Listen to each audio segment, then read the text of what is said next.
Hello children, once again I welcome you all in my English classes.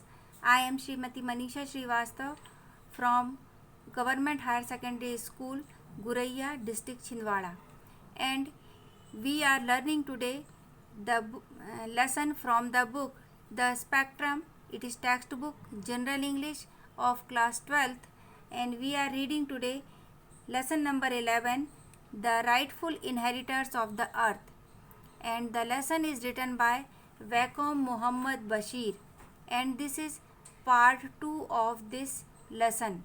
And here you are seeing the cover page of your textbook.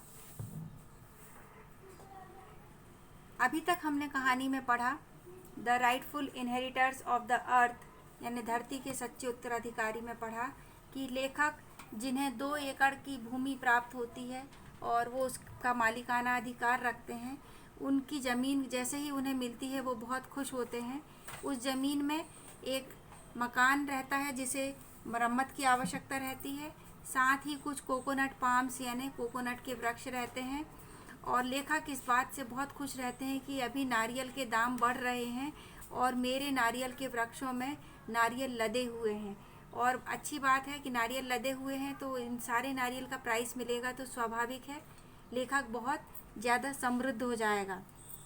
फिर कुछ परेशानियां उत्पन्न होती हैं।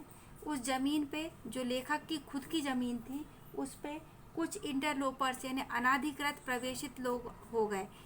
सबसे पहले अनाधिकृत रूप से प्रवेश किया था तितलियों और पक्षियों ने। जो पक्षी चहचहाते थे, तितलियां अपनी पंखों को फड़फड़ाते हुए अपनी कलरफुल पंखों को उसमें सूर्य की रोशनी में बहुत सुंदर नज़र आती थी। वो बरामदे में इधर उधर घूमते रहती थी। यहाँ तक तो ठीक था। फिर आए कौवे। कौवों के आने से कौवों की कर्कश आवाज़ बहुत असहनीय थी लेखक के लिए। आवाज़ जैसे तैसे सहन कर भी लेते थे। कौवे उनके मुर्गियों के बच्चों पे झपट्टा मारते थे, तो ये दुखद हो गया लेखक के लिए।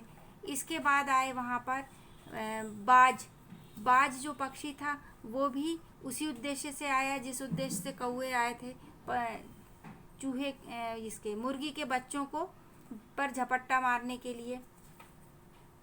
अभी लेखक सोच ही रहा था कि कैसे इन्हें हटाया जाए कि उसने देखा कि बांस की झुरमुट में से नेवले निकल आए हैं, मंगूज आ गए हैं। अब मंगूज के आने के बाद वहाँ तक भी थोड़ा ठीक था।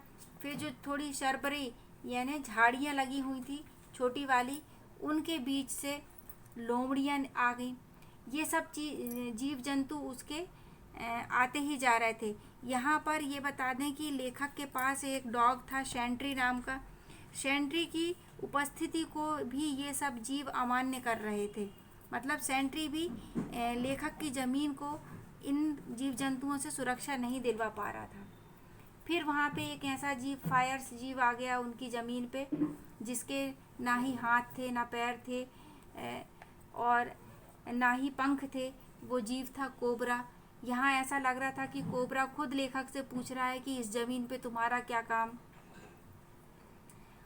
लेखक ने कोबरा से कहा भी कि ज़्यादा अच्छा है तुम मेरी इस ज़मीन 2 एकड़ ज़मीन से बाहर चले जाओ।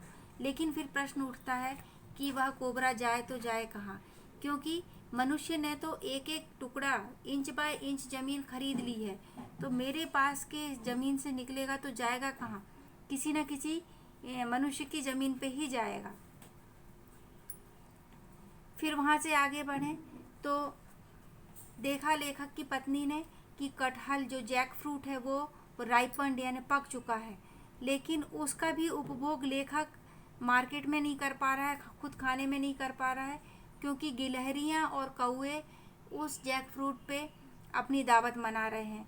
फिर आए दूसरे पक्षी और चमगादड़। वो सारे के सारे गुआवाज, सैपोटास और ग्राफ्टेड मैंगोज यानी बिही को, आम को और सीताफल को खाए जा रहे हैं। यहाँ पर लेखक बोलता है यानी उसकी पत्नी बोलती है कि ये सब ऐसा चलेगा तो कैसे काम चलेगा। तो लेखक कहता है यही तो ब्यूटी है नेचर की कि वो ईश्वर की बनाए हुए जीव ईश्वर के दिए हुए उत्पादों का उपभोग कर रहे हैं। तो ये जो छोटे छोटे जीव हैं ये परेशान कर रहे हैं लेखक को।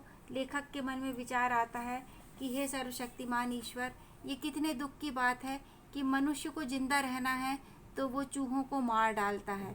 क्या हम कोई ऐसी वैज्ञानिक तरीका का इजाद नहीं कर सकते जिससे हम भी रहें इन जीव जंतुओं को मारे बगैर।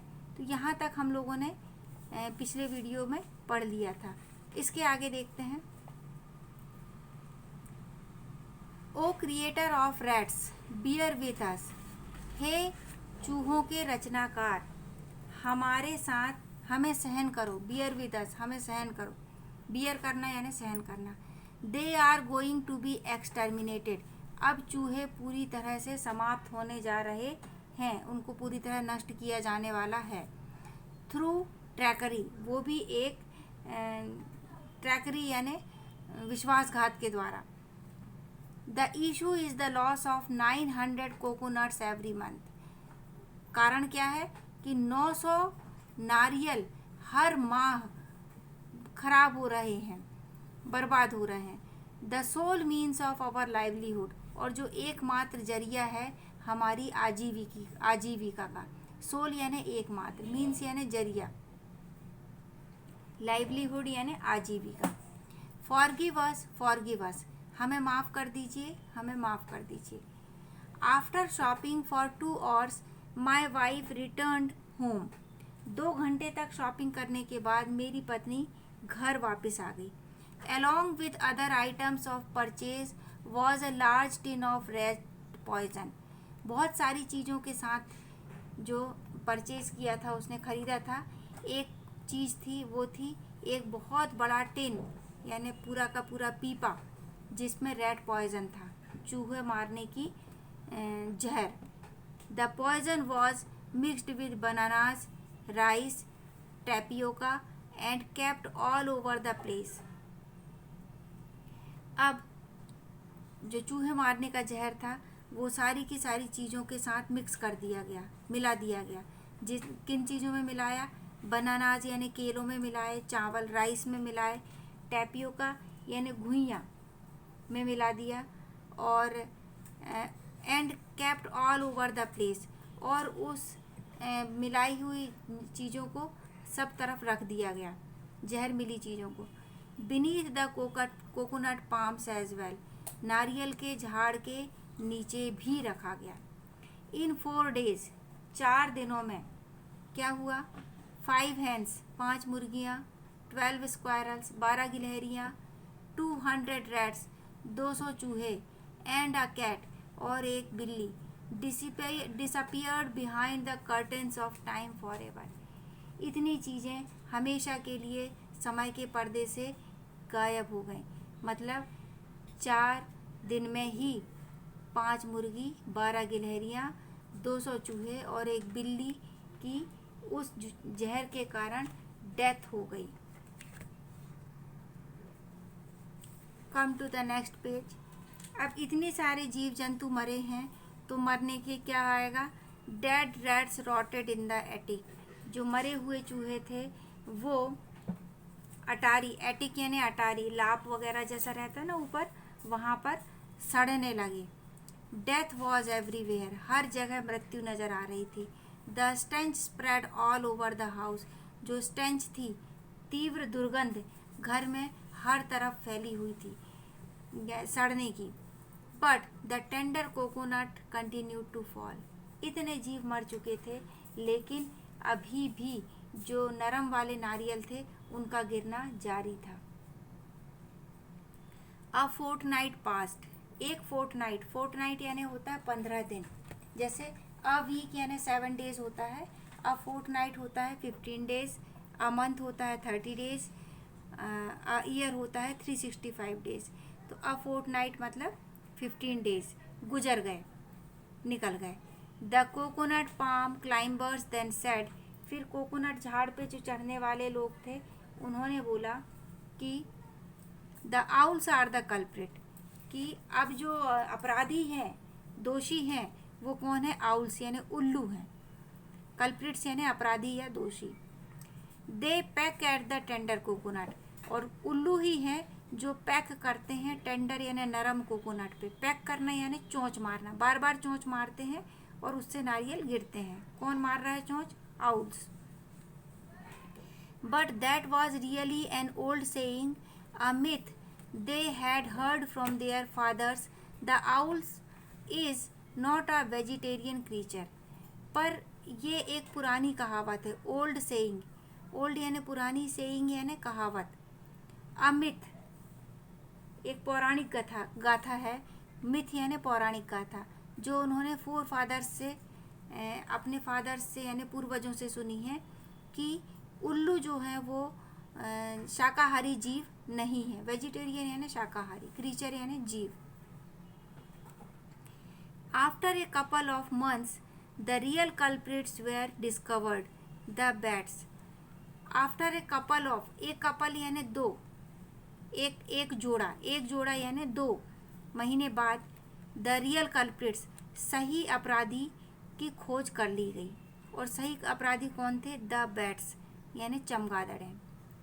After dusk huge bats come in swarms and clinch to the tender coconuts, यानी जैसे ही शाम होती थी, डस्क यानी होता है सांझ, सूर्यास्त का समय।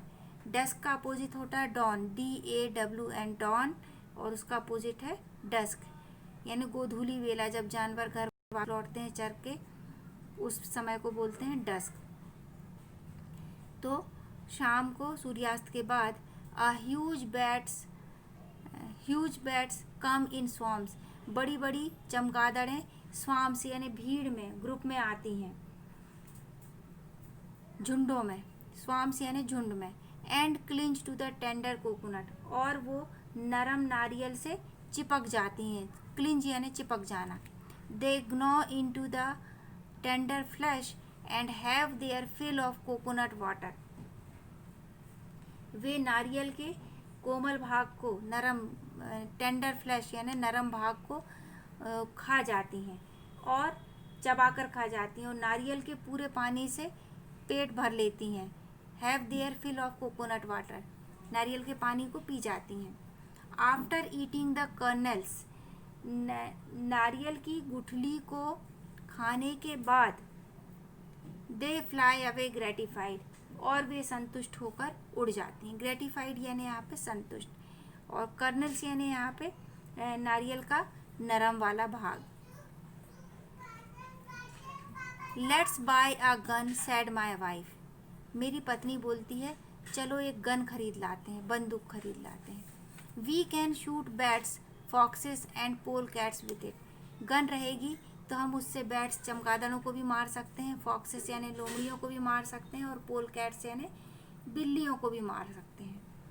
Not me, I shall not be a party to that, मैं यानी लेखक ने कहा मैं इस सब का हिस्सेदार नहीं होऊंगा, मतलब मैं बिल्लियों को, इनको मारने का हिस्सा नहीं बनूंगा। The gun is a symbol of cruelty, gun यानी बंदूक प्रतीक है क्रूरता का, सिंबल यानी प्रतीक, क्रूएलिटी यानी क्रूरता। It is the child of sin, ये पाप का बच्चा है, पुत्र है। सिन यानी पाप, पाप का पुत्र है। Man should never have invented it, मनुष्य को कभी भी गन का आविष्कार नहीं करना था। इन्वेंट करना यानी आविष्कार करना। My wife's cousin turned up one day with an expensive grim looking gun and said, मेरी पत्नी का कजिन यानी चचेरा भाई, एक दिन महंगी और बड़ी ग्रिम लुकिंग यानी विकट सी लगने वाली बंदूक को लेके आ गया। With in a 10 mile circumference nearly 3000 coconuts are being destroyed every day, उसका कहना था कि 10 मील के दायरे में रोज 3000 नारियल डिस्ट्रॉय हो रहे हैं, बर्बाद हो रहे हैं। मतलब नारियल जब छोटे ही रहते हैं तभी वो उनको गिरा दिया जाता है, उनकी नरम भाग को खा लिया जाता है। तो 3000 नारियल per day. There is no point in shooting the bats at this spot, इस बात पर चमगादड़ों को मारने में कोई भी दुविधा नहीं होनी चाहिए। On a little island nearby stands an old temple. पास में ही एक आइलैट यानी टापू,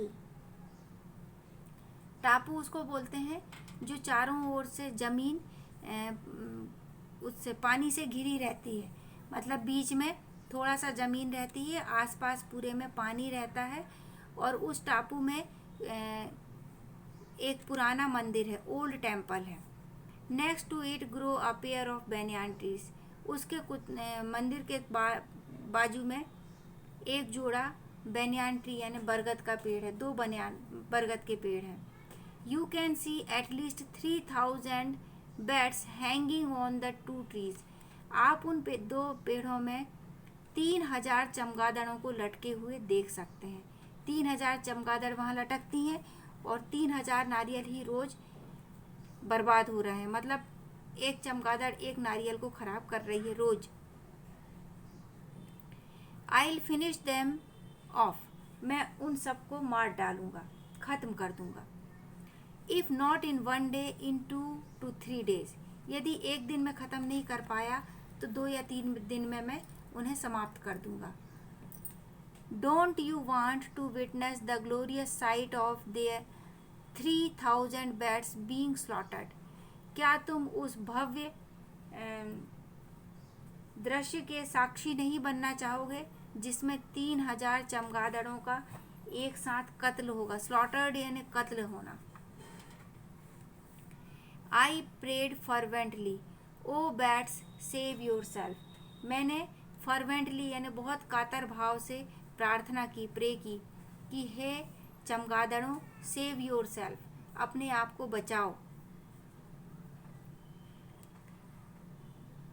इट वॉज एस्टनिशिंग, और ये बड़े आश्चर्य की बात है। A miracle, the bats were saved. एक मिरेकल यानी जादू हुआ, आश्चर्यजनक चमत्कार हुआ। मिरेकल यानी चमत्कार या जादू। सारी की सारी चमगादड़ें बच गईं। Bats were saved. My wife and cousin return shamefaced. मेरी पत्नी और उसका कजिन शेम फेस्ड यानी शर्मिंदगी भरा चेहरा लेके वापस आए। टेरिफाइड, डरे हुए से थे, भयभीत। डिफ्लेटेड, बिल्कुल हिम्मत उनकी खत्म हो चुकी थी। एजिटेटेडली, और बहुत चिंताग्रस्त थे। माई वाइफ सेड, मेरी पत्नी बोली, we just managed to escape by the skin of our teeth. हम बड़ी मुश्किल से बच के निकले हैं अपनी चमड़ी और अपने दांतों को बचाते हुए, है ना। By the skin of our teeth मतलब शरीर को सुरक्षित रखते हुए। There are some houses around the temple.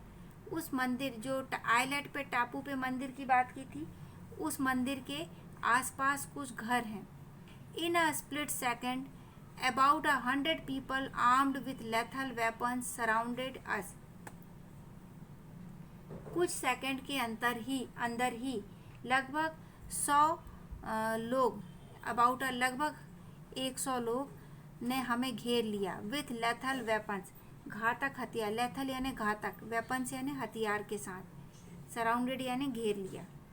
They threatened to kill us. उन्होंने हमें चेतावनी दी मार डालने की, धमकाया। If we shot at the bat, यदि हमने चमगादड़ों को मारा तो वो हमें मार डालेंगे, ऐसी उन्होंने चेतावनी दी। डू यू नो वाई, तुम्हें मालूम है ऐसा क्यों? They believe that bats are the souls of our ancestors. उनका विश्वास है कि चमगादड़ें हमारे पूर्वजों की आत्माएं हैं। एंसेस्टर्स यानी पूर्वज।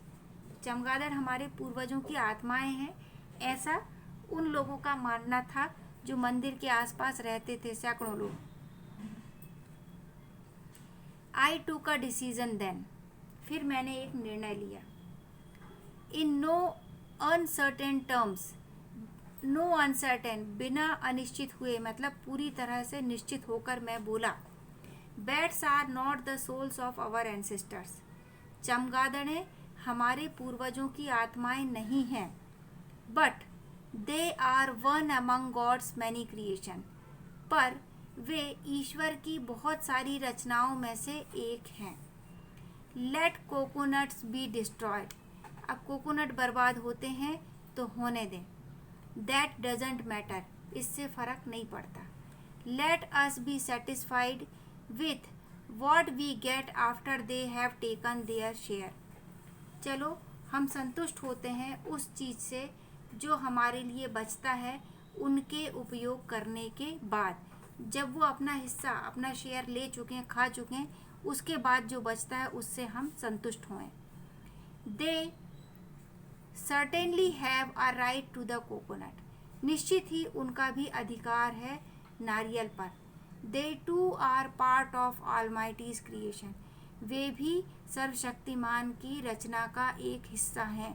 मतलब नारियल भी सर्वशक्तिमान की रचना है और बैट्स भी सर्वशक्तिमान की रचना है। एज आर द पाम्स, जैसे नारियल सर्वशक्तिमान की रचना है, बैट्स भी उस ईश्वर की रचना है। Remember the ancient right that God bequeathed at the auspicious movement of creation, याद रखें उस प्राचीन अधिकार को जो ईश्वर ने हमें विरासत में दिया था। bequeathed यानी उन्होंने जब अपनी बात कही थी, at the auspicious movement of creation, जब उसने ऑस्पिशियस यानी पवित्र, मूवमेंट यानी क्षण, जब उसने रचना किया था, उस पवित्र क्षण में ईश्वर ने कहा था, all living beings are the rightful inheritors of the earth, सभी जीवित प्राणी इस धरती के वास्तविक उत्तराधिकारी हैं। लिविंग बीइंग्स यानी जीवित प्राणी, राइटफुल यानी वास्तविक, सही, इनहेरिटर्स यानी उत्तराधिकारी ऑफ द अर्थ, यानी धरती की जितनी भी चीज़ें हैं, उत्पाद हैं, उन पर सभी जीवित प्राणियों का अधिकार है, सिर्फ मनुष्य का अधिकार नहीं है। और इसीलिए लेखक अब इस बात से ही अपने आप को संतुष्ट करते हैं कि जो हमें मिल रहा है उनके खाने के बाद वही पर्याप्त है। इस तरीके से हमारा ये लेसन पूरा हुआ। आप लेसन को ध्यान से समझ लिए। इसके अगले पार्ट में हम इस लेसन के क्वेश्चंस एंड आंसर्स करेंगे। Thank you, have a great day.